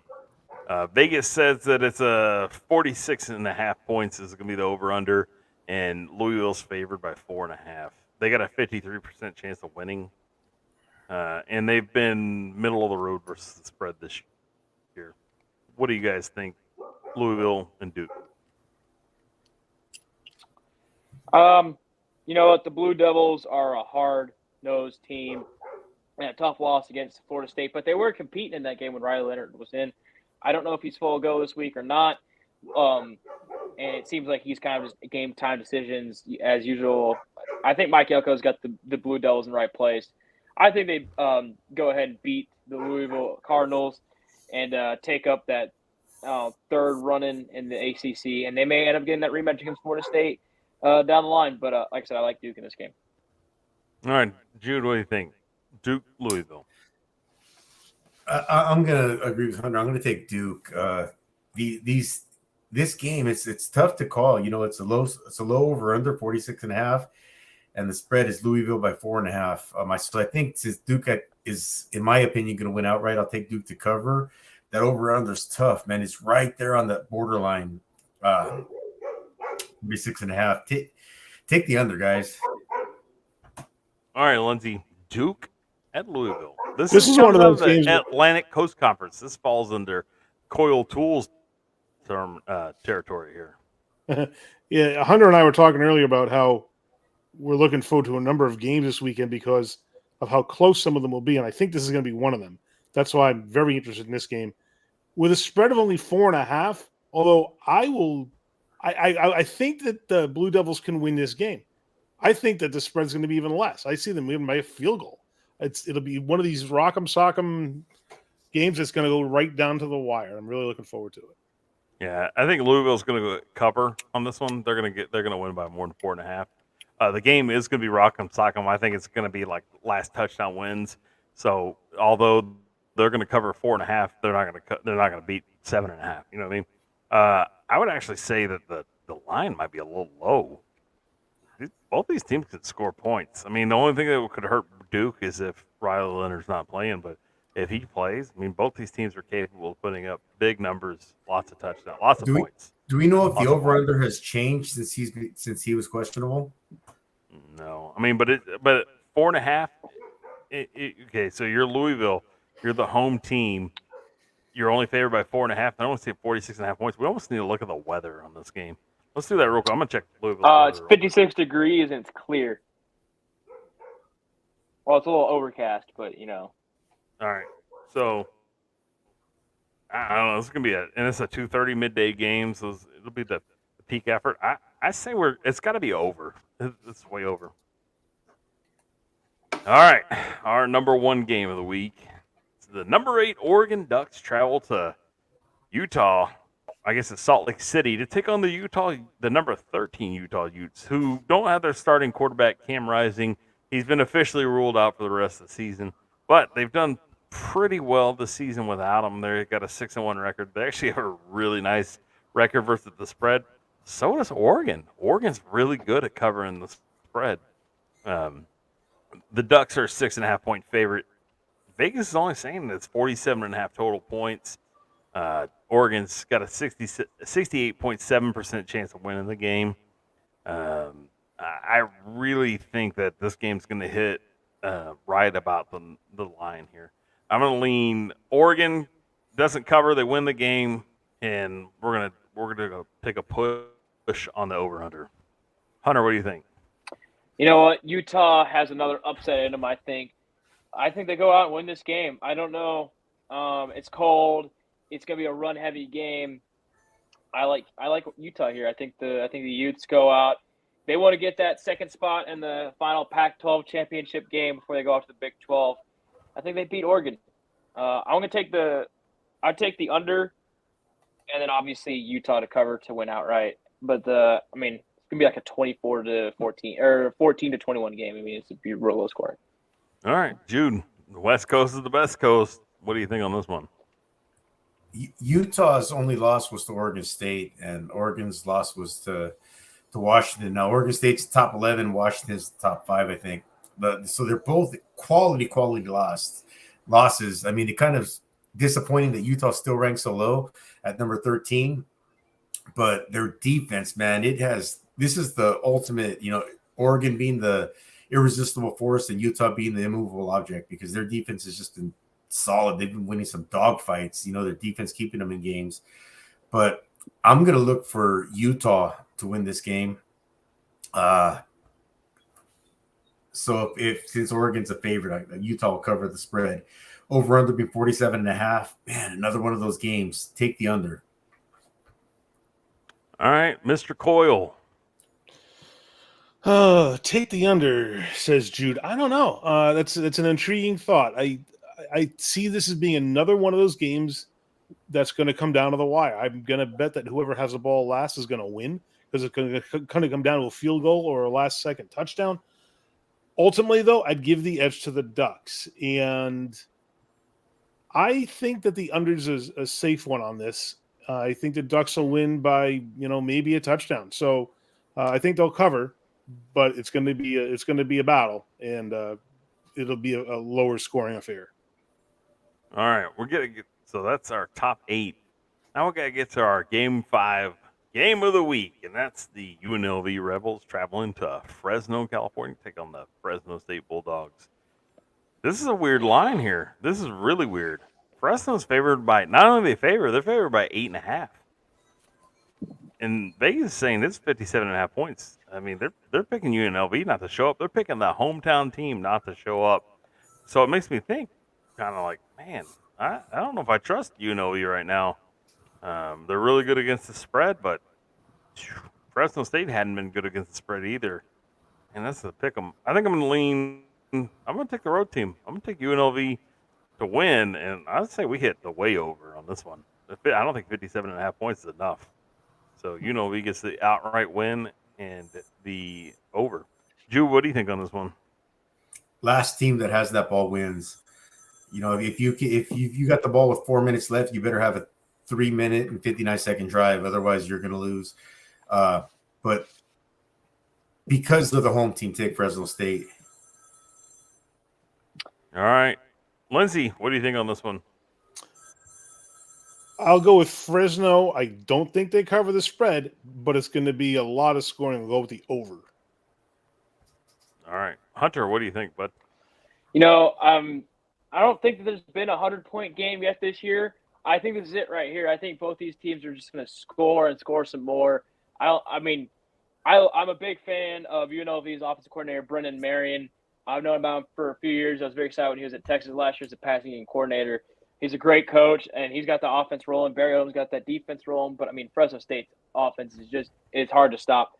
And like I said, I think it's a 100-point game. I'm going to go with the Rebels, though, 55-52. All right. That's going to wrap up the top 8 plus our G5 game of the week. Now, it's my favorite segment of the week. It's what's on Cass's mind here. Everybody gets a chance to pick what Cass has picked as the game of the week that does not matter. So let's start with Hunter first. Hunter, what game did I pick? Game of the week that does not matter. Has it been played already? No. I'll never pick a game that's been played already. FAU at Charlotte. No. Jude, what you got?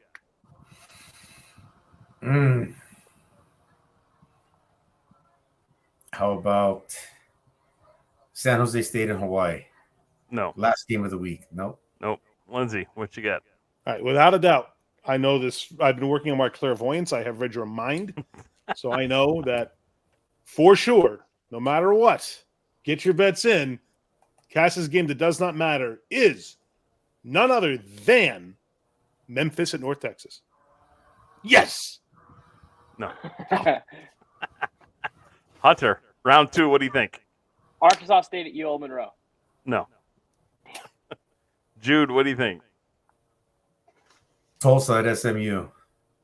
Usually you're the mind reader, but no, you're not. Lindsay, what you got? You know, now that I have to rethink this because I was reading your mind, and I think there was some interference there. One of us was thinking too much about bacon, and it interfered with the mind waves. So now I think I've got it clearly in here that the game of the week that does not matter is none other than the one and only Cincinnati and Oklahoma State. No. Ugh. All right, Hunter, round 3, what you got, bud? New Mexico at Nevada. No. Damn. Jude, what did you got? Southern Miss at Appalachian State. No. All right, Mr. Coyle, come on. Burst their bubbles. Jude's undefeated this season. Undefeated. No, I got one.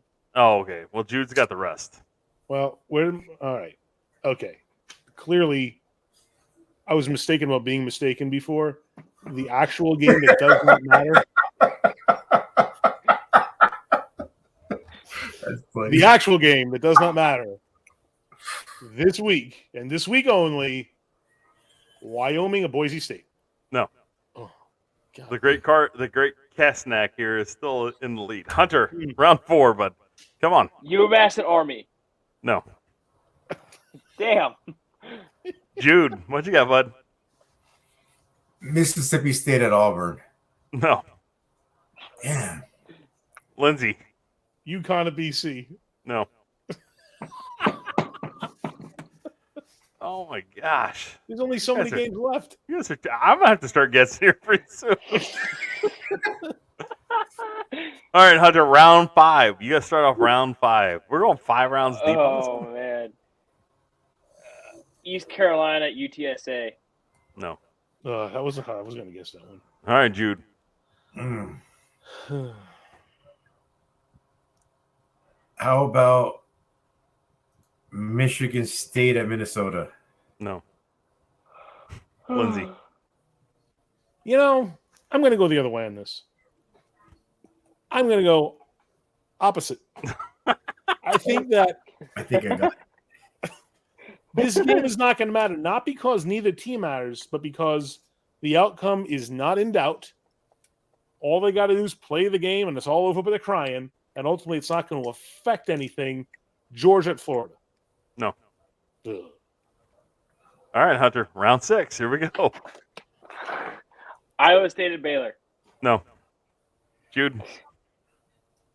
Arkansas State at No. Yeah, Hunter already Louisiana. called it. You gotta pick another one. Hunter already said Arkansas. Oh, Hunter said that one. Yeah. We're 6 rounds in. Then give me. I thought you might change your mind by now. I mean, y'all. This is. By the time y'all get done, this will be 18 games that we all whiffed on. Oh man, this is a tough one. All right, how about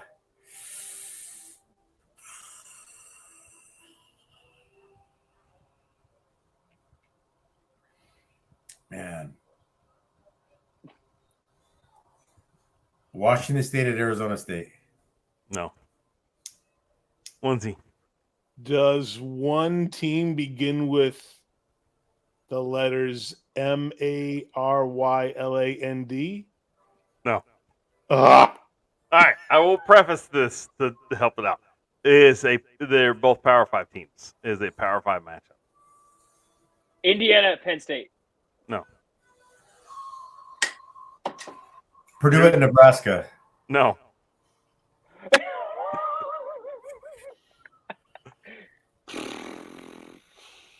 If we get to round 10, I win. Like, if y'all get through round 10, I win. it can't. There's not enough teams to get to 10 That's rounds. 30 games. Lindsay, So we can go 15 rounds. that would cover all of them. Y'all better get out your markers and start lining still stuff not off. get it right. Did anyone guess West Virginia UCF? No. That's Hey, my no. guess.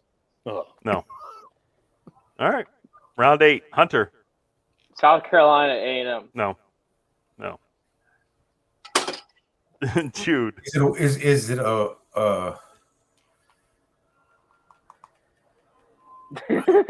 Oh, I know it. Did anyone pick New Mexico at Nevada? It's no, but no. No. To the Power Five teams. Power 5. It's Power 5. I'll give you one more chance. It's Oh, Power you said 5. it's a Power 5. Yeah, You said it's a Power Power 5 team. Okay, I thought you. I was thinking you said Division 1. It is Division 1, but it's also Power 5. How do we know who's Okay.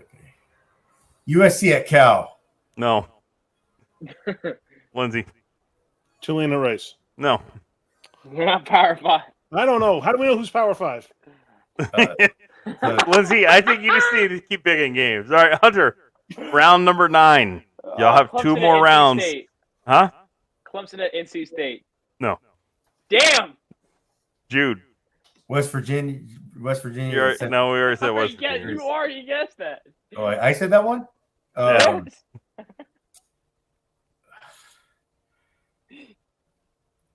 All right, man. How about Washington at Stanford? No. Lindsay. Ohio State, Wisconsin. No. All right, round 10. Round 10. Virginia, Miami.